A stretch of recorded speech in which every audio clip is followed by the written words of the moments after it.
Hello everyone, welcome back to another great lesson with us here at English Pod. My name is Marco. And I'm Erica. And today we're going out to eat. Yes, good thing too, because I'm hungry. I know, it's almost lunchtime. Yeah. So today we're going to be talking about eating at a restaurant and giving some great recommendations and suggestions. Yes, we have language for describing food, for describing restaurants, and for making suggestions. Great, so let's start with our vocabulary preview for this lesson. Vocabulary preview. We have 2 words today from our dialogue, which you'll need to know to understand the dialogue. Great. The first one that we have today is food poisoning. Food poisoning. Food poisoning. Food poisoning. So food poisoning is Not a good thing. not a good thing. It is when you eat some bad food and that food makes you sick. Yeah. So you get food poisoning. Okay, so food poisoning, yeah, not a good thing. Okay, the next word. Allergic. Allergic. Allergic. Allergic. So when you're allergic to something, It makes you sick. That one thing makes you sick. right, For example, I'm allergic to seafood. right. If I eat seafood, I cannot breathe. Oh, okay, so you definitely want to stay away from fish. Yes, yes. Some people are allergic to nuts, like peanuts. Or maybe milk. milk. Yep. Cool. So when one type of food makes you sick, you are allergic to that food. Okay, great. So with this in mind, now we can listen to our dialogue for the first time at its normal speed. But don't worry if you don't get everything now because... We'll come back and teach you the important language.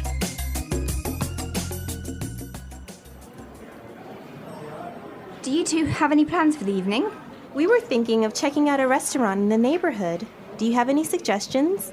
I know this really nice Italian place. The food is fantastic and the decor is beautiful.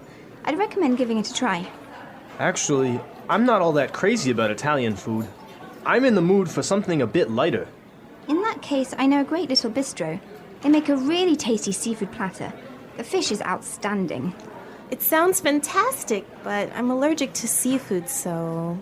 Okay, well, let me think. Oh, I know this great little place. It's just a hole in the wall, but they do the most amazing sandwiches. You've got to give them a try. Ella, you took me there last time I visited, and I got food poisoning, remember?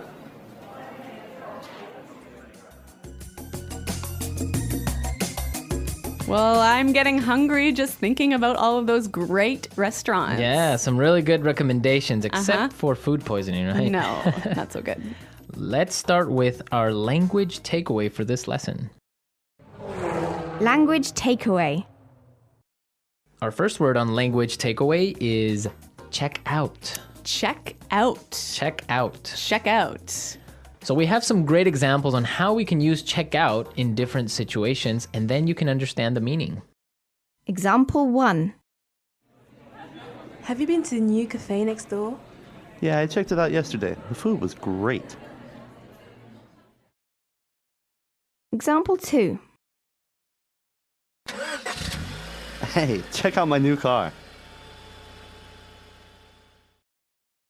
Example 3. I'm going to check out that new shopping mall this weekend. So I can understand that it just means look at. Yeah, look at. Or go see. So let's go check out that new bar in town. Yeah, okay, Okay. cool. Next word is bistro. Bistro. Bistro. Bistro. So what's a bistro? It's kind of complicated, but it's like a small restaurant that's not really cheap though. Not so cheap, but not so expensive. Uh-huh. And it's usually French. Yes. So it's Yeah, small informal restaurant. yeah, bistro. Mm-hmm. Okay. So our third phrase for today is not all that crazy about. Not all that crazy about. I'm not all that crazy about. Okay, again, kind of a funny phrase, but we've got some examples that will help you understand the meaning. Example 1. Do you want to go shopping with me tomorrow? I'm not all that crazy about shopping. I don't like spending money. Example 2. I'm not crazy about jazz music, Can I change the song? So this is just a really polite way of saying you don't like something. Exactly. But now the opposite of this would be tasty. Tasty. That's our fourth word, tasty. Tasty. So when something is tasty, It's good. it's good. Like delicious. Delicious. Yeah. You know what? In English, we almost never say the food is delicious, but we always say, It's really tasty. yes. This is really tasty. Yes. Okay. Tasty. And our last phrase for language takeaway, in the mood for. In the mood for. In the mood for. Let's listen to some examples of this phrase and we'll understand the meaning a little bit better.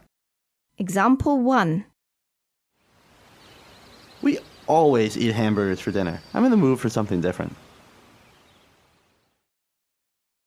Example 2. Let's watch a movie. How about Texas Chainsaw Massacre?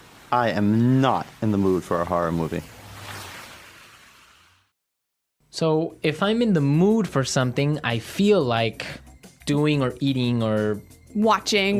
Yeah. It means you want to do that now. Yeah. I'm in the mood for. Okay. Some great language we just looked at, and I think it's time for us to listen to the dialogue a second time.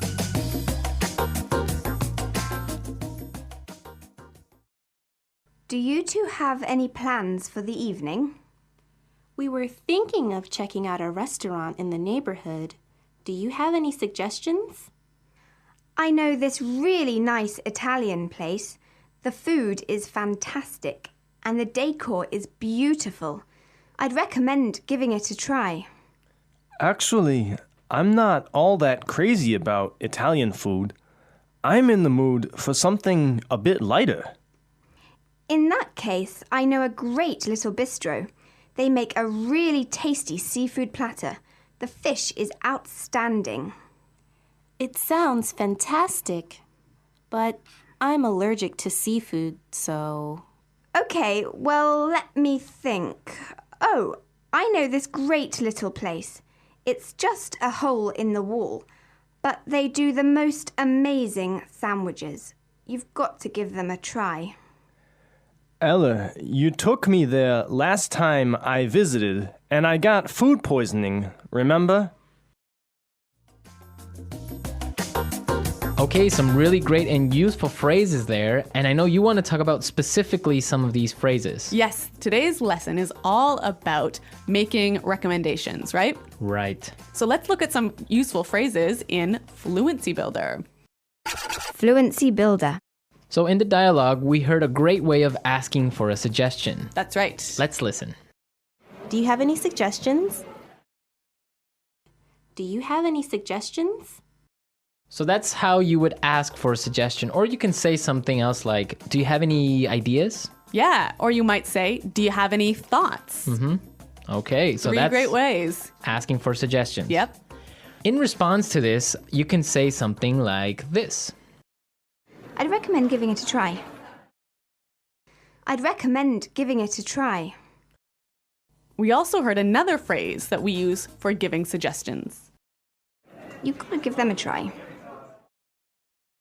You've got to give them a try. So these two phrases are great. I'd recommend or you gotta give them a try. Yeah. Great ways of suggesting. Yes. Now, what's really important here is the pronunciation of these words, right? Yeah, you'll notice that we don't say, I would recommend. Right. We use the contraction I'd recommend. I'd recommend. Similarly, in the phrase, you have got to, we shorten that to say, you gotta. you gotta. You gotta give them a try. You gotta. You know what, guys? If you can shorten your phrases like this, if you can push the sounds together, you'll sound a lot more natural, hey?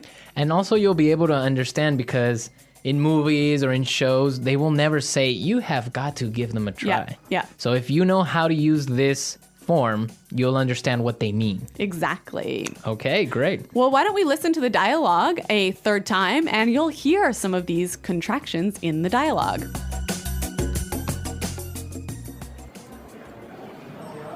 Do you two have any plans for the evening?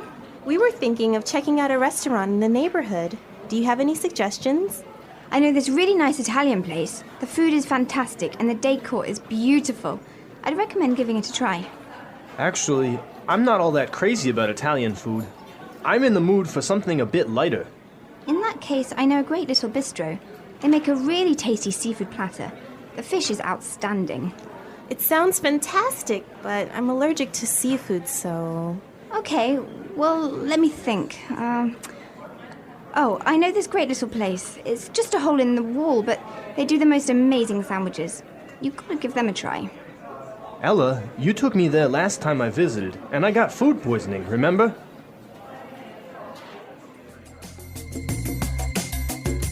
Okay, great dialogue. And Erica, I know that you have some food poisoning stories for us. Well, I don't know about stories, but I've definitely had food poisoning before. Yeah. One of the worst times that I ever had food poisoning was when I was traveling in Morocco. Okay. I had some really amazing orange juice, really fresh, squeezed that day in the morning. And then I got on a bus. Okay. I think you can see where this is going. Yeah, so I was on the bus and then I started to feel really sick. And I was just hoping and hoping and hoping that the bus ride would be over soon. Yeah. But unfortunately it wasn't. Oh, no. All I can say is that I was sick. And all I can say is that I was pretty sick and really, really unhappy. Yeah, I bet. Well, that's very strange that you got sick from orange juice, huh? Well, yeah, maybe it was with some dirty water or something like Yeah. that. I don't know. It was a terrible situation. Yeah, it's always complicated when you're traveling to other countries. It could be the water, it could be the way they prepare things. So Yeah. Food poisoning. Guys, I hope that you don't get food poisoning. And if you have any food poisoning stories, it would be great for you to share them. Yes, at our website, englishpod.com. And we'll see you there to answer all your questions and comments, but now we have to go. Okay, guys, thanks for listening. We'll see you there. Bye-bye. Bye.